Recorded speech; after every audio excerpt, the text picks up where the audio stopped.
me to record. It's the 27th of August. This is Rabbi Levitt, Gemora. Now I'm recording locally on my computer, which allows me to then upload it to the internet and compress it and all that kind of stuff. Okay. Very good.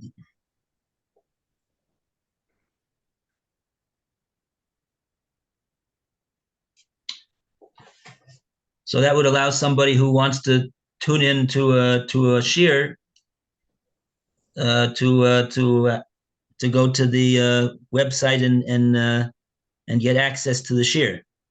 That's right. Yeah. And if somebody wants to, if somebody misses a shiur one day and they want to pick it up, they can do that. Oh yeah, very good. Or if you've got somebody new coming in and he wants to, look at some previous shiurim. Yeah, that's all possible. Very good. Very good. Thank you for that. My pleasure. Okay. So that's what Rav is saying over here. That's Rav's answer to explain the stira in Rebbe Kiva. It seems like Rebbe Kiva's authorizing Gezel in one statement, and in the other statement he's saying that it's forbidden. So we're saying no. The case of the court case is a case of Hafkos Avod. There's no actual Gezel. There's just helping the Jew to avoid honoring an obligation that he has to this non-Jew. And that's called Hafkos Avod. And technically speaking, that is permissible. But, and this is a big but that we keep saying, we don't recommend it because of the possibility of Chilul Hashem. And Chilul Hashem is always usher. There's no heter for Chilul Hashem. Chas v'sholom, nothing to joke about. So if the goy would ever find out that the Jewish court, cheated him, that would not be a good thing at all. You're saying it's technically permissible to cheat a non-Jew? It's called it's not called outright gezel. It's called hafkos alva. In other words, when the Bezdin, right, a non-Jew and a Jew come before the Bezdin. So the Brisa said that you could initially you try to exonerate the Jew by judging according to the Jewish law. Jewish law says that according to the din, he doesn't owe the goy any money. Fine. Or they could go according to the non-Jewish law and say, look, according to the non-Jewish law, the Jew doesn't owe you any money. Sorry. But then the Gemora says, the Brisa says, in the case where neither of those avenues is available, so it says bona lo bakifin. You can try to figure out another way to exonerate the Jew, even though it's not necessarily in accord with the Jewish law or according to the non-Jewish law either. And Rebbe Kiva says, no, you cannot do that. Why? Because of Chilul Hashem. Can't do that. So the Gemara asked, what do you mean? Because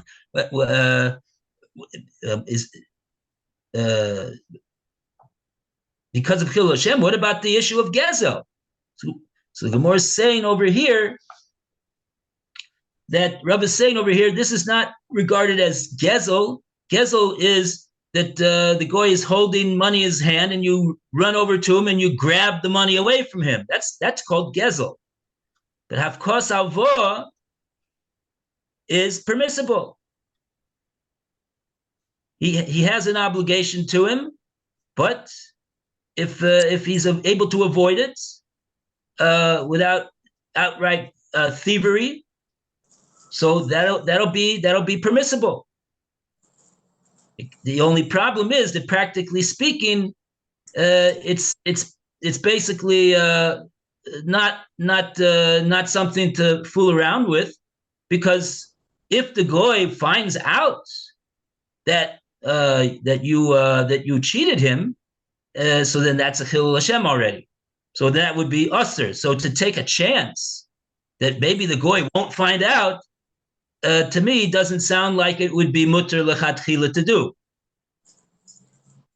So that's basically the story that comes out over here. So what can you give an example of what you're talking about, where it's you said if he grabs that out of his hand, it's usher. Can you give an example where it's permitted? Well, there's a case over here. In other words, there's a court case in the Bezdin between this Jew and non-Jew. Right. And let's say that both according to the halacha and also according to the non-Jewish law, the Jew owes the non-Jew money. Right? He owes him money. So if the court is going to go according to the Jewish law, the Jew owes money. Right. In other words, the words themselves, hafkos halva. What does that mean? It means to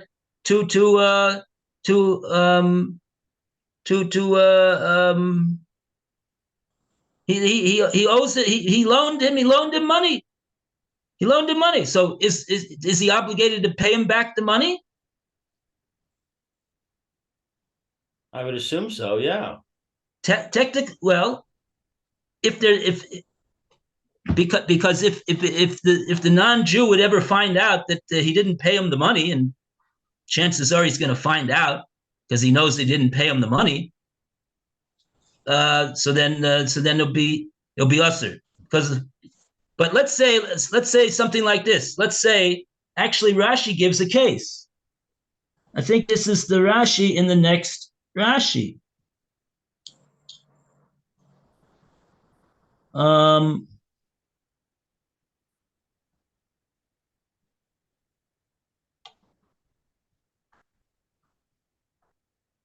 In Rashi say a case about an inheritor. Where did we find that case?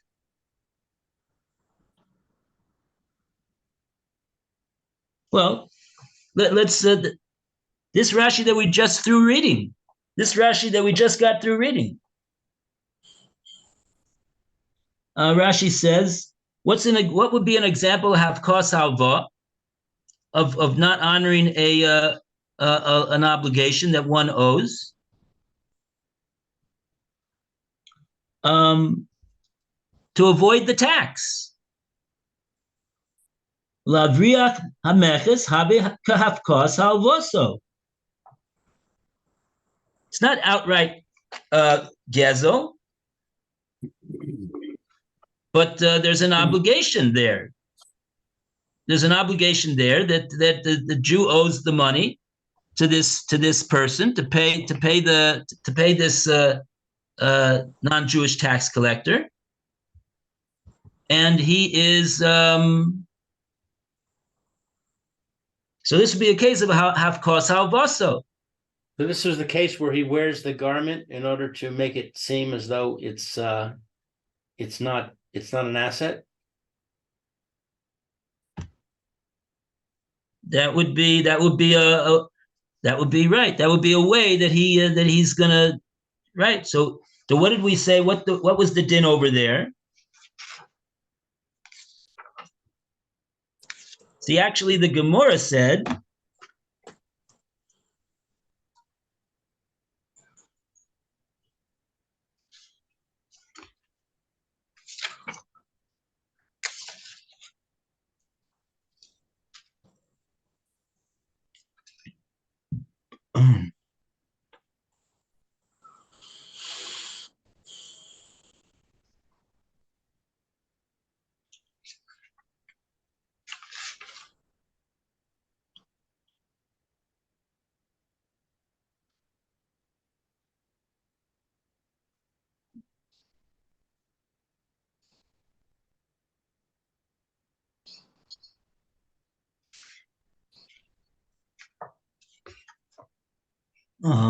Looking for that case again.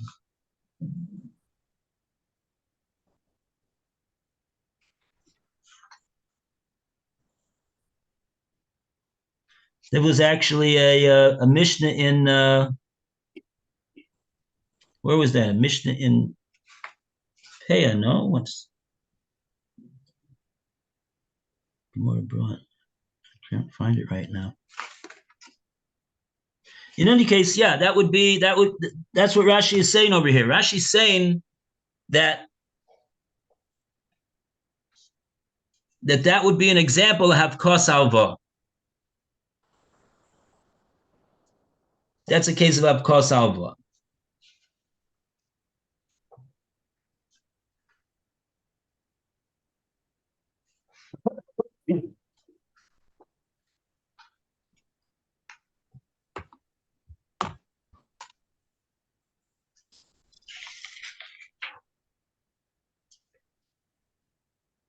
So,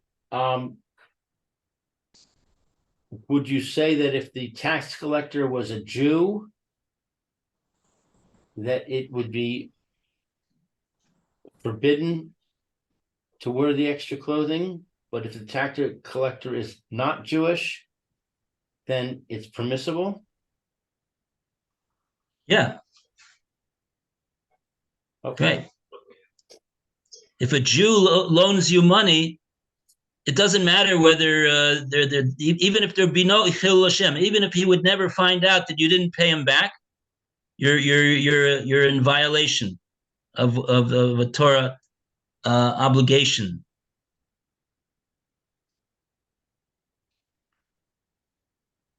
Havkos halva of a Jew is usher.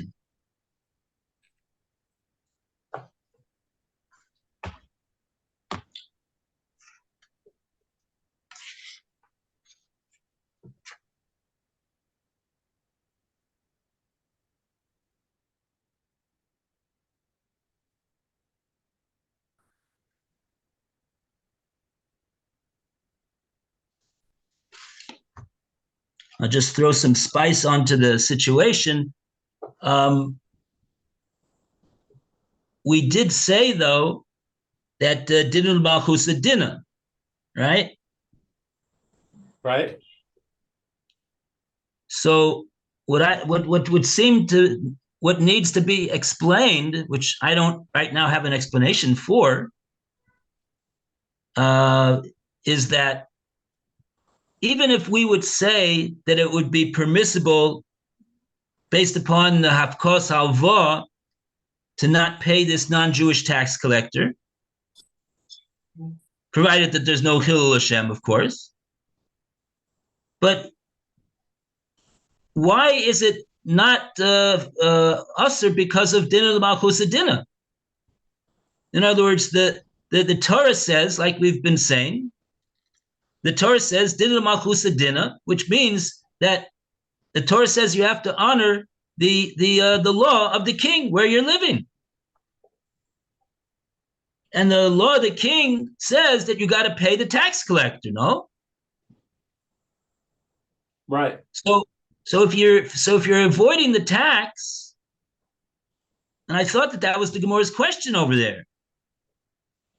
That the Gemora was saying, oh, is he over on the is he in violation of the Isser Shatnez because he's not really intending to wear Shatnez? He's really simply intending to avoid the tax collector.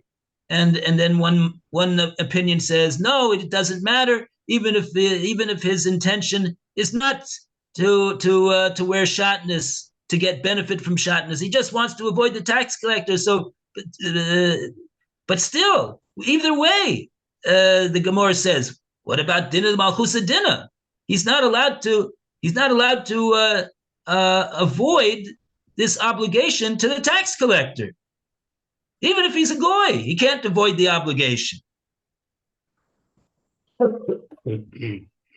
So this still needs some investigation, particularly since Rashi over here is saying that unless Rashi simply means to say, right, he won't be in violation of Havkos Alva, but nevertheless, he will have to pay the taxes, because even if it's a non-Jewish tax collector, because you got to listen to the law of the king, and the king says you got to pay the tax collector. Maybe that's all Rashi means. So, in other words, at the end of the day, it will be usher, even technically speaking, in the apps, even if there's no Hillel Hashem, because it's a violation of Din Malchus Adina.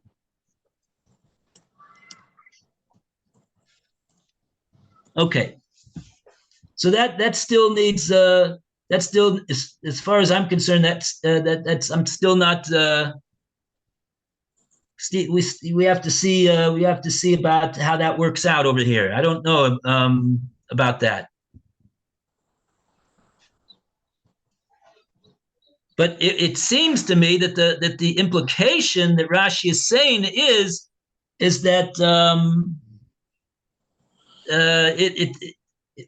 Rashi is saying that she'ein gezel mamish, it's not actual gezel, and therefore it'll be permissible in the absence of any issue of Chilul Hashem.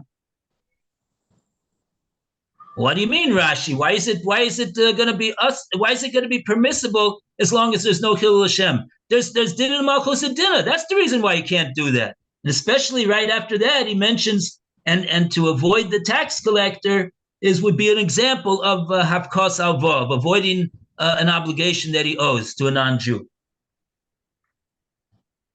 So, is there any comment on this Rashi in the Art Scroll? Right. There's a million comments here. Yeah, this is a big topic. Yeah, I mean the page is 20% Gemora and 80% comments. Yeah, I mean this is you know.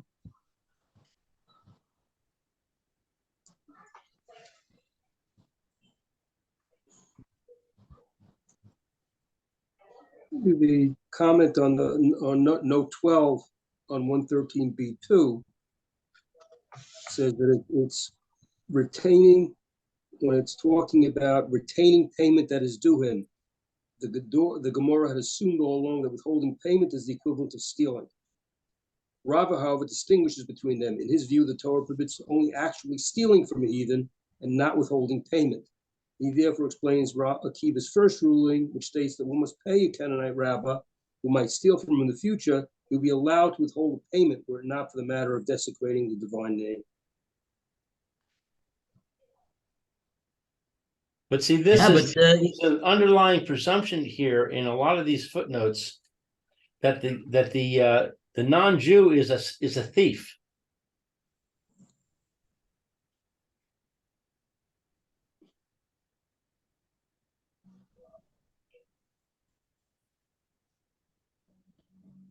Yeah. So in other words, there's a fear that the non-Jew is going to subsequently steal, and that's part of this calculation. So that really changes the picture, I think.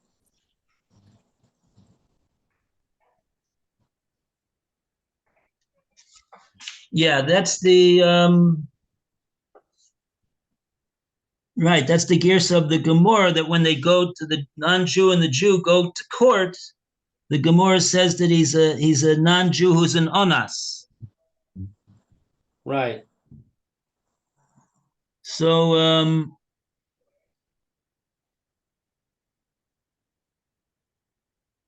it's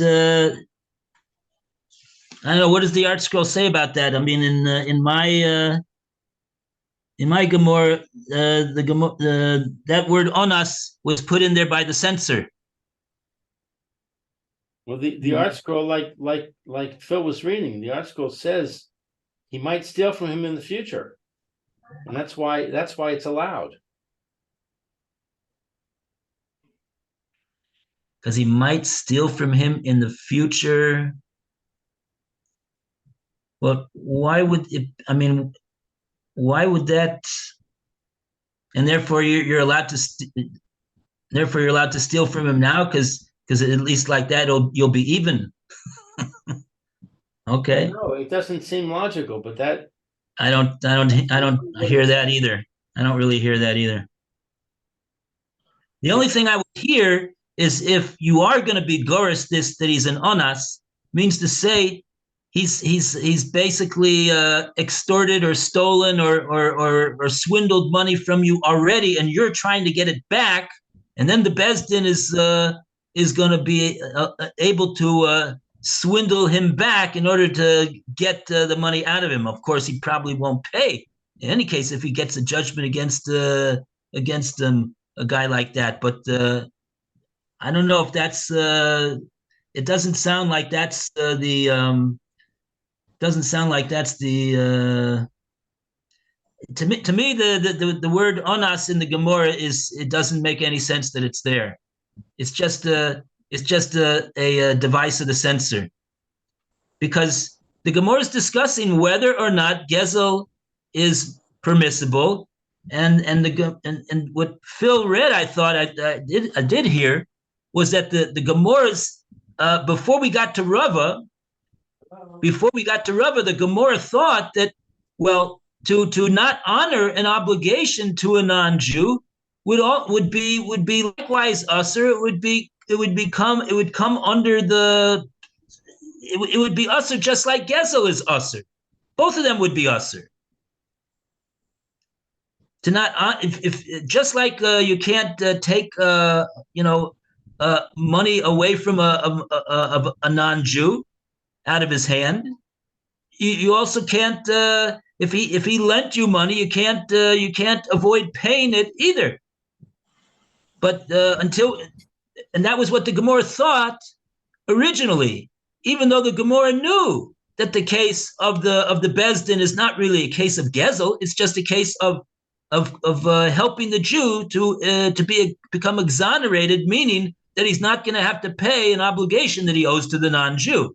It's not Gezel, but it's called hafkas halva, to not pay money that he owes to a non-Jew. For example, in the case of a loan, that the non-Jew loaned money, or in the case of taxes, where the Jew owes taxes to the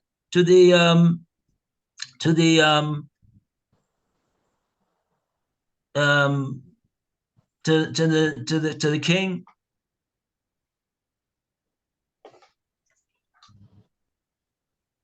very difficult.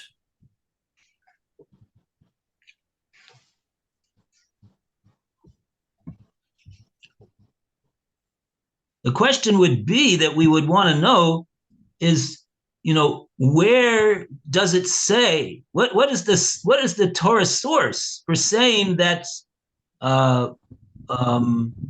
this would be mutter? Who steht das? Right? Right. All we have so far from Rebbe Kiva brought a proof that Gezel of a goy would see that pasuk over there with the Jewish slave owned by the non-Jew. That pasuk would seem to be a source, at the very least, that Gezel is usher, and perhaps even hafkas alva is also usher, based upon whether or not the goy owns the body of the Jew, or just the Jew owes him an obligation to be his slave. He doesn't really own his body. The way the Gemara says is if he owns his body, would there be an issue of Gezel? You're stealing something that belongs to the goy. But if it's simply an obligation that the Jew owes to work for the goy because he sold himself as a slave to the goy, so then that's hafkas alva.